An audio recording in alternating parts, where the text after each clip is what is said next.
Jadi kita akan mengerjakan problem 3.4 di mana di sini soalnya uh,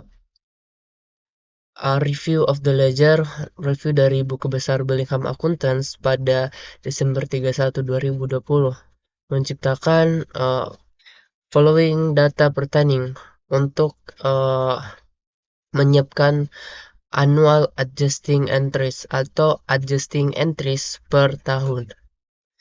Nah, oleh karena itu di sini kita disuruh untuk membuat adjusting entries per tahunnya. Nah, following transaksinya ada 4 di sini. Nah, di transaksi yang pertama untuk akhir tahun Desember 31 2020, di sini sebutkan prepaid insurance sebanyak 10.340 dan di sini company-nya memisahkan antara insurance polisi untuk bangunan dan untuk motor, kendaraan motor. Di sini di soal ini dipaparkan bahwa insurance untuk uh, insurance untuk bangunan senilai dengan 7.920 dan insurance untuk 4 motor atau kendaraannya sebanyak 4.400. Nah, jika ditotal maka akan menjadi 10.340. Nah, tentu saja di sini kita mencari adjusting entries terkait berapa biaya yang sudah digunakan insurance polisi tersebut mulai dari jangka waktu terbitnya hingga dengan akhir tahun ini. Nah, di sini bisa kita lihat bahwa uh, untuk asuransi polisi asuransi bangunan dimulai pada April 1, 2019. Nah, ini artinya bahwa uh, asuransi ini full sebanyak 1 tahun. Mengapa? Karena pada akhir 2019 pasti sudah dibuatkan adjusting entries-nya sendiri. Atau untuk lebih sederhananya, karena yang kita buat annual adjusting entries, berarti yang kita ikutkan adalah mulai dari Januari 2020 sampai dengan Desember 2020 sebanyak 12 bulan. Nah, untuk April sampai Desember 2019-nya tidak usah kita ambil. Nah, bagaimana kemudian kita mencari biaya per bulan dari asuransinya? Kita tinggal membagi uh, jumlah asuransinya dengan total bulannya dari masa berlaku asuransinya.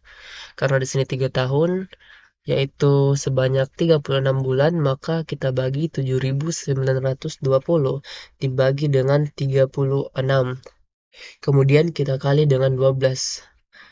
Nah, 12 di sini artinya sebanyak 12 bulan atau 1 tahun. Nah, jadilah biaya per tahun untuk asuransi bangunan sebanyak 7.920. Begitupun dengan asuransi kendaraan, yaitu 4.400 dibagi dengan waktu masa jangkau waktunya untuk asuransinya 2 tahun, yaitu 24 bulan, kita bagi kemudian kita kali 12. Jadilah 2.200. Nah, 2.200 ditambah 2.640 jadilah 4.840. Nah, untuk nama akunnya sendiri, insurance expense di debit dan prepaid insurance di kredit.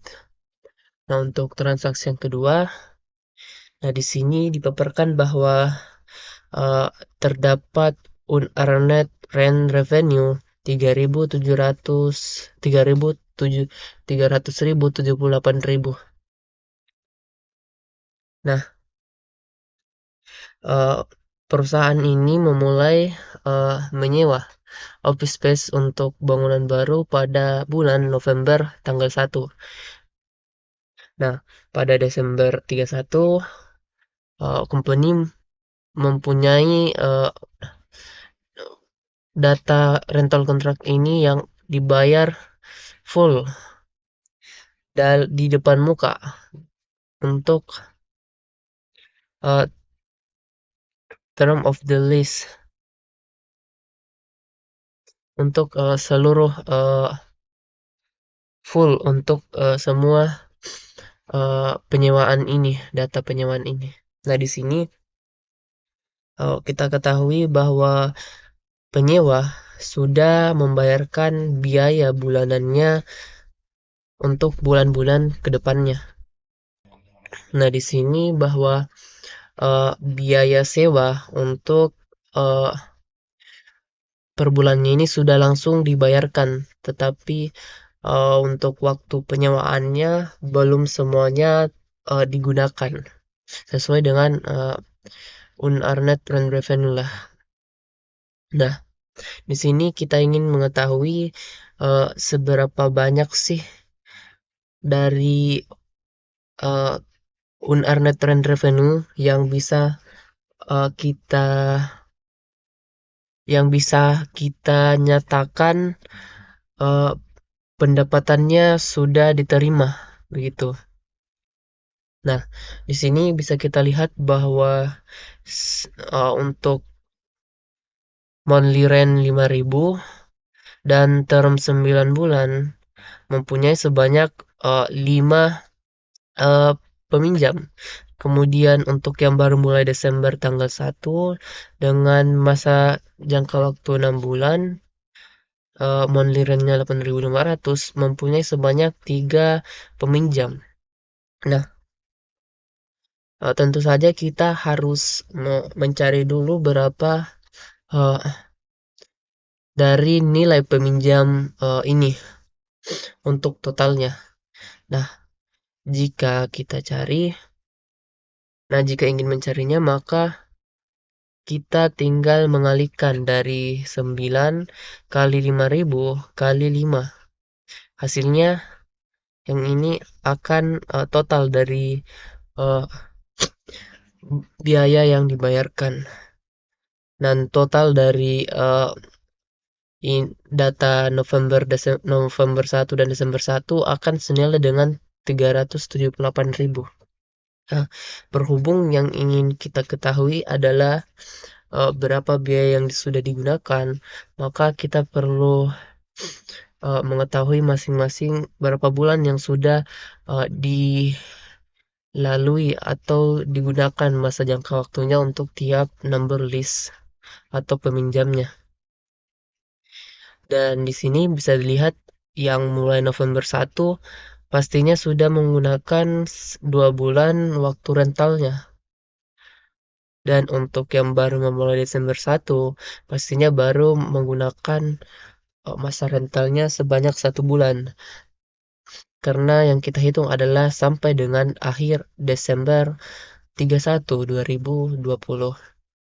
Nah, untuk uh, mengetahui 2 bulan itu kita tinggal mengkalikan 9 kali 5.000 kali 5, kemudian kita bagi 9 lagi. Kenapa? Ini untuk memisahkan bulannya, barulah kita kemudian kalikan dengan waktu yang sudah digunakan. Nah, berhubung mulai dari November, maka pastinya sudah 2 bulan yang digunakan, jadi kita kali 2. Kemudian begitupun dengan yang di bawahnya. 6 kali 8.500 kali 3, kemudian kita bagi 6 lagi. Kemudian kita kali 1, karena baru 1 bulan yang digunakan dari masa sewanya.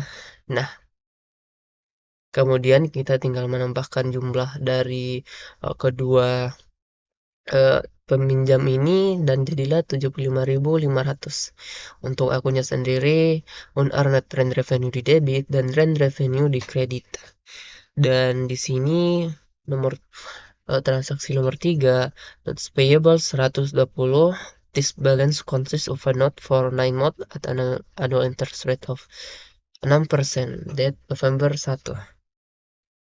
Nah, di sini uh, di sini diketahui notes payable senilai 120.000. Dan yang berjangka waktu 9 bulan dan mempunyai bunga sebanyak 6% per tahun, dimulai dari November 1. Nah, dari transaksi ini diketahui November 1 sampai ke Desember 31 itu sebanyak 2 bulan. Dan itulah yang ingin kita hitung, berapa biaya bunga yang digunakan untuk eh, tahun ini. Nah, untuk mencarinya kita tinggal kali 120.000 dikali dengan 6%. Nah, kemudian hasilnya adalah 7.200. Nah, 7.200 kemudian kita bagi dengan eh, kita bagi dengan eh, kita fo kita fokus saja untuk per tahunnya. Nah, karena yang digunakan itu dari November sampai Desember dan untuk 9 bulan ini tidak usah kita hiraukan karena hasil dari 7.200 akan kita langsung bagi dengan 12 sesuai dengan jumlah bulan per tahun kemudian kali 2 untuk menandakan bahwa sudah menggunakan sudah menggunakan interest atau biaya bunganya sebanyak 2 bulan atau biaya yang sudah ditetapkan untuk tahun ini adalah sebanyak 2 bulan dari 12 bulan bunganya sebanyak 1.200 dan akunnya yaitu interest expense di debit dan interest payable di kredit. Dan untuk transaksi keempat di sini diketahui salaries and wage payable 0 dan kita membayar 8 gaji karyawan. Gajinya kita bayarkan tiap hari Jumat setiap minggu. 5 karyawan menerima 700 per week. Nah, 5 karyawan menerima 700 dalam satu minggu. Ya, jadi totalnya untuk setiap satu minggu yaitu 3.500 untuk 5 karyawan dan 3 karyawan menerima 500 per minggu. 3 orang menerima 500 per minggu. Jadi kemudian eh, kita asumsikan Desember 31 adalah Selasa.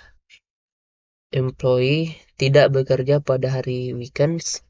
Jadi maksudnya pekerjaannya tidak bekerja di hari Sabtu dan Minggu dan semua karyawan bekerja 2 hari terakhir di Desember.